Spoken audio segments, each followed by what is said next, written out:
नमस्कार, मैं हूं संजय शर्मा। आप देख रहे हैं 4 PM न्यूज़ नेटवर्क। दिल्ली चुनाव के नतीजे आ गए और पूरे देश में चर्चा का विषय बन गए। जनता ने पूरे 27 साल के बाद भारतीय जनता पार्टी के हाथ में सत्ता सौंप दी। टक्कर कांटे की रही। भाजपा का वोटिंग प्रतिशत 7% से बढ़कर 45.56 45.56% हो गया। वहीं 2020 के मुकाबले आम आदमी पार्टी के हिस्से के वोट 10% घट गए। लोगों ने आम आदमी पार्टी को 43.57 वोट दिए। यानी दोनों पार्टियों के खाते में लगभग बराबर वोट आए, लेकिन सीटों का मार्जिन काफ़ी बढ़ गया। भाजपा ने अपने खाते में 40 सीटों का इजाफा करके कुल 48 सीटें जीती। वहीं आम आदमी पार्टी को 40 सीटों का नुकसान हुआ और ये 22 पर सिमट गए। केजरीवाल के आने से पहले 15 साल तक सत्ता संभालने वाली कांग्रेस लगातार तीसरी बार खाता भी नहीं खोल पाई। दिल्ली की सत्ता से भाजपा इतने सालों से बाहर थी। 3 साल पहले दिल्ली के वोटर ने एमसीडी की बागडोर भी भाजपा से छीनकर केजरीवाल को दे दी थी। तो भी ऐसा क्या हुआ कि दिल्ली वालों ने भाजपा पर भरोसा जताया? असल में ये भाजपा की जीत नहीं है, आम आदमी पार्टी की हार है। सुनने में दोनों एक ही बातें हैं, मगर इनमें फ़र्क क्या है ये मैं आज आपको समझाता हूँ। दिल्ली की जनता ने भाजपा को इसलिए एक मौका दिया है क्योंकि कुछ मुद्दों पर जनता ने आम आदमी पार्टी से भरोसा खो दिया, या यूँ कहिए कि नाराज़गी बहुत बढ़ गई। भाजपा इसलिए जीत गई क्योंकि जनता ने आम आदमी पार्टी के खिलाफ वोट दिया। लेकिन जनता ने आम आदमी पार्टी के खिलाफ क्यों वोट दिया? भाजपा के कट्टर भक्त भी कहते थे कि देश के लिए मोदी, मगर दिल्ली के लिए केजरीवाल। तो वो क्या मुद्दे बने जिनसे जनता नाराज हो गई? जानते हैं आज के इस वीडियो में। मुद्दा नंबर 1, केजरीवाल की ईमानदार छवि पर सवालिया निशान। समझते हैं कैसे। 2013 में जब आम आदमी पार्टी की पहली बार कांग्रेस के गठबंधन से सरकार बनी तो यह राजनीति के हिसाब से ऐतिहासिक था, क्योंकि ऐसा पहले कभी नहीं हुआ कि 2 साल के भीतर एक आंदोलन पार्टी की शक्ल ले ले और फिर वो पार्टी ना केवल चुनाव जीते, साथ ही सत्ता के गलियारों तक पहुंच जाए। ऐसा इसलिए हुआ क्योंकि जनता को केजरीवाल के रूप में एक बदलाव दिखा। आईआईटी से पढ़ा हुआ एक व्यक्ति जिसने सिविल सेवा की परीक्षा पास कर रखी हो, जो बोलचाल और पहनावे में नेता ना लगता हो, जिसका भाषण देने का ढंग भी बात करने जैसा हो, और जो भ्रष्टाचार जैसे एक खास मुद्दे को पकड़कर बदलाव की बातें करता हो। तो ऐसे व्यक्ति में दिल्ली की जनता ने एकदम से भारी भरोसा दिखाया, बदलाव के लिए भरोसा दिया और 2 साल के भीतर ही रामलीला मैदान से मुख्यमंत्री भवन तक पहुंचा दिया। केजरीवाल की ईमानदार छवि उनका सबसे बड़ा हथियार थी। ये छवि 2020 के चुनाव तक भी बनी रही। बेशक मोदी ने 2019 में प्रचंड बहुमत से देश जीत लिया हो, लेकिन वो दिल्ली की जनता को केजरीवाल के खिलाफ नहीं कर पाए। एक आम राय ये भी थी कि केजरीवाल कुछ भी हो या ना हो, लेकिन ईमानदार है। इस छवि को पहला धक्का तब लगा जब 2022 की शराब नीति आई। इस नई शराब नीति के तहत दिल्ली में प्राइवेट ठेके खुले जो मॉल की किसी जगमगाती दुकान से कम नहीं थे। 15 अगस्त, 26 जनवरी और 2 अक्टूबर को छोड़कर सारे ड्राई डे खत्म कर दिए गए और प्राइवेट प्लेयर्स के वर्चस्व की लड़ाई में शराब आधे दामों में भी बिकी। पीने वाला तो बहुत खुश हुआ, लेकिन बाकी जनता को ये रास नहीं आया क्योंकि सस्ती शराब ने लोगों में शराब पीने की आदत को बढ़ावा दे दिया। और जब महीनों तक शराब सस्ती ही रही तो शराब की क्वालिटी पर तो सवाल उठे ही। शराब नीति पर भी भ्रष्टाचार के आरोप लगने लगे। भाजपा मौके की तलाश में थी। कश्मीर से लेकर कन्याकुमारी तक विपक्ष के नेताओं को ईडी और सीबीआई का डर दिखाने वाली भाजपा के चुंगल से केजरीवाल बचे हुए थे, मगर शराब नीति ने ईडी को वो मौका दे दिया। केजरीवाल को लगभग 6 महीने जेल में बिताने के बाद सितंबर 2024 में जमानत मिली। लेकिन भाजपा केजरीवाल को अरेस्ट कराकर भी पूर्ण रूप से भ्रष्ट तो साबित नहीं कर पाई, क्योंकि सब जानते हैं कि कैसे जो भाजपा के साथ आता है वो एकदम से वॉशिंग मशीन में सफ़ेद हो जाता है, धुल जाता है, और बाकी सबको वो ईडी और सीबीआई से डरा कर रखते हैं।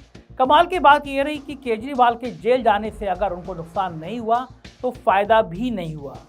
आम आदमी पार्टी को उम्मीद थी कि सर्विंग चीफ मिनिस्टर को जेल में डाल देने से जनता में सिंपैथी मिलेगी, लेकिन आम आदमी का बात समझने का तरीका थोड़ा अलग होता है।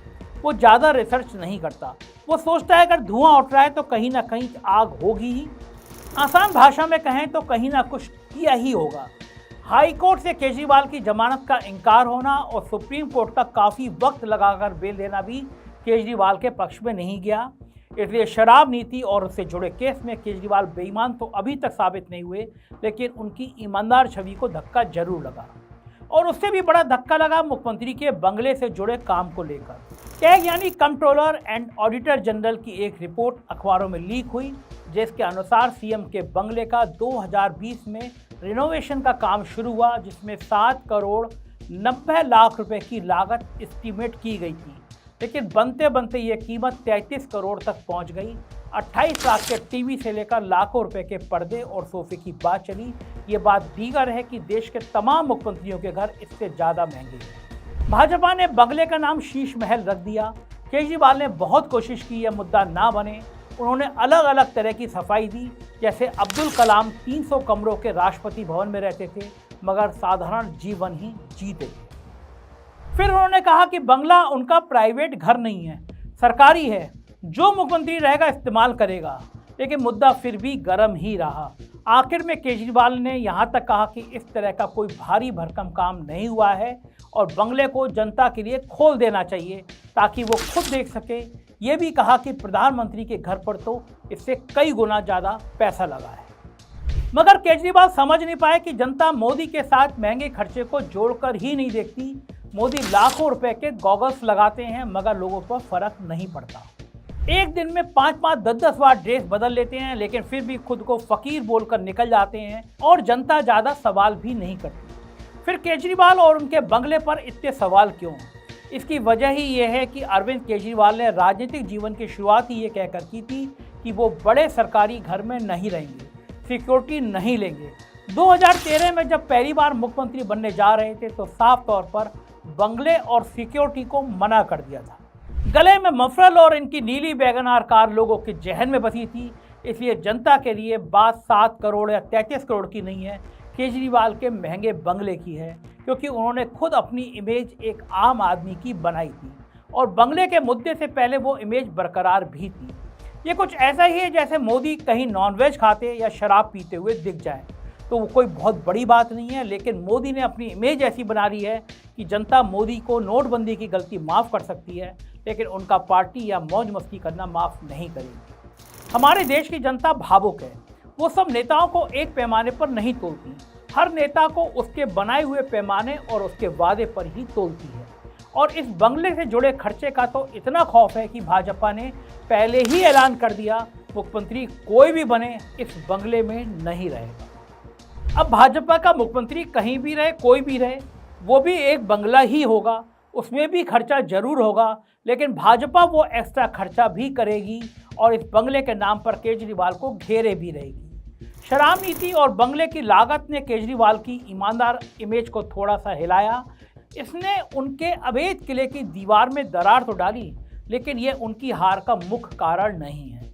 केजरीवाल की हार का मुख्य कारण है मुद्दा नंबर 2, जनता से किए गए कुछ वादों का पूरा ना हो पाना। सबसे बड़ा मुद्दा दिल्ली की सड़कों की बदहाली का रहा। सोशल मीडिया के ज़माने में कुछ भी छुपा हुआ नहीं रह जाता, भूला हुआ नहीं रह जाता। मोदी के 15 लाख रुपए का वादा आज 11 साल के बाद भी एक चुटकुले की तरह मोदी से चिपका हुआ है। ठीक उसी तरह केजरीवाल ने 2019 में वादा किया था कि दिल्ली को लंदन जितना साफ बना देंगे और दिल्ली की सड़कों को पेरिस जैसा बना देंगे। दिल्ली तो पहले ही अपनी चौड़ी और अच्छी सड़कों के लिए देश भर में जानी जाती थी, लेकिन पिछले 10 साल में लोगों की आबादी और कारों की संख्या दोनों बहुत ज़्यादा बढ़ी है, खासकर दिल्ली जैसे बड़े शहर में, जहां हर दिन देश के किसी न किसी कोने से आदमी सपनों की तलाश में आ ही जाता है। इस बढ़ती आबादी का भार दिल्ली की सड़कों ने भी झेला है, जो रखरखाव के अभाव में बदहाल हो चली है। दिल्ली के लंबी चौड़ी सड़कें अब अपने गड्ढों के लिए जाने लगी। पहले सड़कों की समस्या केवल अनऑथोराइज्ड कॉलोनी तक सीमित थी, लेकिन पिछले कुछ सालों में खासकर मानसून के समय दिल्ली के किसी भी इलाके में सड़क का धंस जाना एक आम बात हो गई। इसका सबसे बड़ा कारण रहा सीवर का पानी लीक होना। सीवर की जिम्मेदारी दिल्ली जल बोर्ड की है और सड़कों की जिम्मेदारी जगह के हिसाब से PWD और MCD की होती है। जब तक दिल्ली की MCD भाजपा के नीचे थी तो सड़क का मुद्दा केजरीवाल से जोड़कर नहीं देखा जाता था, लेकिन पिछले 2.5-3 सालों से एमसीडी भी आम आदमी पार्टी के नीचे है, इसलिए सड़कों की बदहाली के लिए आरोप की सुई पूरे तरीके से केजरीवाल की तरफ गई। दिल्ली में बड़ी संख्या में एक पढ़ा लिखा तबका रहता है जिसे मोदी के हिंदू मुस्लिम नैरेटिव में भी इंटरेस्ट नहीं है, और ऐसे लोग केजरीवाल के स्कूल और अस्पताल में भी नहीं जाते, लेकिन सड़क पर सब चलते हैं और किसी मुद्दे को बड़े स्केल पर लाने का काम यही पढ़ा लिखा मिडिल क्लास तबका करता है, चाहे सोशल मीडिया से हो या फिर टीवी के माध्यम से। इसलिए सड़क का मुद्दा बड़ा बन चुका था, लेकिन केजरीवाल को इसे पहचानने में थोड़ा वक्त लग गया। अक्टूबर में सड़क ठीक करने की मुहिम भी चलाई, लेकिन इतने कम महीनों में सिर्फ काम चलाओ रिपेयर ही हो सकती थी, जो जनता का मन बदलने के लिए काफ़ी नहीं थी। ठीक उसी तरह गंदगी का मसला भी रहा, चाहे सड़क किनारे की धूल हो या फिर कूड़ा, दोनों से प्रदूषण भी बढ़ रहा है और गंदगी भी। ये बात सच है कि दिल्ली के दो कोने यानी मलसफा और गाजीपुर के कूड़े के पहाड़ों की ऊंचाई कम जरूर हुई है, मगर केजरीवाल का उस वक्त का वादा इस उपलब्धि को ढक गया, क्योंकि उन्होंने कह दिया था कि 2024 तक कूड़े के पहाड़ को बिल्कुल ही हटा देंगे। इस बात से सबक लिया जाना चाहिए कि वादा कितना बड़ा है वो बैत नहीं रखता, भले छोटा वादा हो, पूरा किया या नहीं यह जरूरी है। अगर केजरीवाल ये कहते हैं कि हम सड़क बेहतर बनाने की कोशिश करेंगे या कूड़े के पहाड़ को जितना जल्दी हो सकेगा छोटा करेंगे, तो जनता में इतना रोष नहीं होता जो अब हुआ, क्योंकि केजरीवाल की आदत डेडलाइन के साथ वादा करने की है, जैसे अगले चुनाव से पहले रोड पेरिस जैसी बन जाएगी, 2024 तक कूड़े का पहाड़ खत्म हो जाएगा, और इसी तर्ज पर उन्होंने ये भी कह दिया कि 5 साल के अंदर यमुना साफ कर देंगे, इतनी साफ कि लोग इसमें डुबकी लगा सकेंगे। केजरीवाल को चुनाव की शुरुआत में लगा था कि यमुना के नाम पर वोट मिलते ही नहीं। एक पॉडकास्ट में उन्होंने कहा था कि ये चुनाव का मुद्दा ही नहीं है, लेकिन जैसे जैसे चुनाव नज़दीक आया, हर किसी को ये समझ आ गया कि दिल्ली की जनता के लिए दिल्ली में ही साफ सफाई अब बहुत ज़रूरी हो गई है।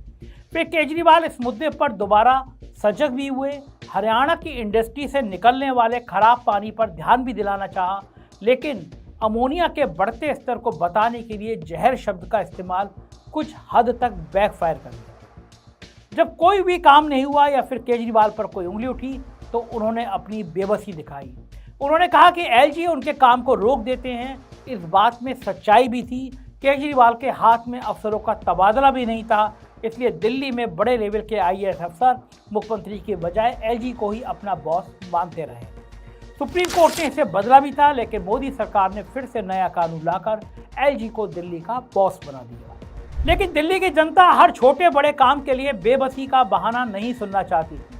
पॉलिसी लेवल के काम का रोका जाना भाजपा के बैठे बिठाए एलजी पर थोपा जा सकता है, लेकिन रोज घरों से कूड़ा उठना, कुछ महीनों में सड़कों की मरम्मत, हर थोड़ी दूर पर कूड़ेदान का होना, ये रोजमर्रा के कामों पर अगर केजरीवाल ध्यान देते और उन्हें करवा देते तो बात कुछ और होती। जनता में गुस्सा बढ़ा कि हर समस्या के लिए केजरीवाल दूसरे को दोष दे रहे हैं, अपनी जिम्मेदारी नहीं ले रहे हैं।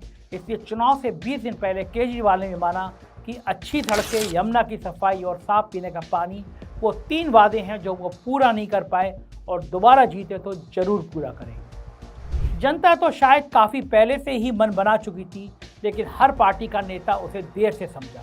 शुरुआत में भाजपा ने केजरीवाल को स्कीमों की मुफ्त रेवड़ी बांटने वाला कहा, चाहे वो फ्री बिजली पानी हो या बस में औरतों के लिए फ्री सेवा। लेकिन बाद में उन्हें समझ आया कि जनता अपने ऊपर किए गए सरकार के खर्चे को एहसान नहीं मानती, उसकी जिम्मेदारी मानती है। दिल्ली के सरकारी स्कूलों में भले ही गरीब का बच्चा पढ़ता हो, लेकिन मिडिल क्लास और अमीर भी इस बात की तारीफ करते हैं कि स्कूल बेहतर हुए हैं। बिजली की सब्सिडी स्कीम हर कोई ले रहा है। इसलिए चुनाव आते आते सब पार्टियों को समझ आ गया कि ये पुराने वादों के रिपोर्ट कार्ड का चुनाव है। जो अच्छा हो रहा है वो ठीक है, मगर जो वादा करके भी पूरा नहीं हुआ उसका जवाब जनता चाहती है। इसलिए भाजपा के नेताओं ने केजरीवाल की किसी भी स्कीम को बंद करने का वादा नहीं किया, बल्कि और बेहतर काम करने का वादा किया। अब यहाँ से ये देखना बहुत ज़रूरी है कि भाजपा दिल्ली में सड़कें अच्छी बनाएगी या गोदी मीडिया के टीवी चैनलों से सड़क, यमुना और प्रदूषण जैसे मुद्दे ही गायब हो जाएंगे। जैसे कांग्रेस का भ्रष्टाचार तो टीवी चैनलों पर दिखता था, लेकिन मोदी सरकार के इलेक्टोरल बॉन्ड जैसे भ्रष्टाचार की कभी बात ही नहीं होती है। केजरीवाल पर रोज चिल्लाने वाले गोदी मीडिया क्या 6 महीने के बाद दिल्ली की भाजपा सरकार की कमी भी बताएंगे या नहीं? ये देखने वाला विषय होगा। वहीं दूसरी तरफ यह हार आम आदमी पार्टी के राजनीतिक जीवन पर एक भारी चोट तो है, मगर उसका अंत नहीं है। अभी भी जितनी जनता ने भाजपा को वोट दिया, लगभग उतनी थोड़ा कम ही जनता ने आम आदमी पार्टी को भी वोट दिया। 22 विधायक होना कोई छोटी बात नहीं है। मजबूत विपक्ष की भूमिका निभाने के साथ साथ केजरीवाल अगर चाहें तो दिल्ली की जनता का दिल दोबारा जीत सकते हैं। दिल्ली में हर विधायक को सालाना 15 करोड़ रुपए का फंड मिलता है। 5 सालों में ये रकम 75 करोड़ हो जाती है। ये पैसा अपने इलाके में विधायक अपने हिसाब से लगा सकता है। किसी भी इलाके में हर साल वाकई 15 करोड़ रुपए की लागत का काम 5 साल में उस इलाके में बड़ा बदलाव ला सकता है। 22 विधानसभा मिला लें तो 5 साल का विधायक फंड 1650 करोड़ रुपए हो जाता है। अगर इतने पैसे दिल्ली के 1/3 इलाके में अगले 5 साल में लगा दिए जाएं तो वो इलाका और उसमें किया गया काम खुद ही बोलने लगेगा। केजरीवाल को पहले जिताया उनके वादों ने और अब हराया उनके वादों ने। वो वादे जो बड़े थे और पूरे नहीं हुए। दिल्ली की जनता और देश के हर इलाके की जनता से यही अपेक्षा है कि वो किसी पार्टी के कट्टर समर्थक ना बने। आएगा तो मोदी ही जैसे नारे नेताओं के अंदर मालिक वाला भाव भर देते हैं। नेताओं के अंदर सेवक वाला डर होना चाहिए। अगर काम नहीं हुआ तो जनता माफ नहीं करेगी, नौकरी से निकाल देगी। इसी इरादे के साथ हर चुनाव में मतदान होना चाहिए। उम्मीद है कि दिल्ली की जनता भाजपा की सरकार से अपने लिए काम निकलवा लेगी। अगली रिपोर्ट तक हम इसका इंतजार करेंगे और कुछ महीनों बाद देखेंगे कि क्या वादे पूरे हुए क्या नहीं। मेरे साथ रहिए, तब तक सवाल पूछते रहिए। चैनल को सब्सक्राइब करना और ज्वाइन करना ना भूलें। शुक्रिया, थैंक यू।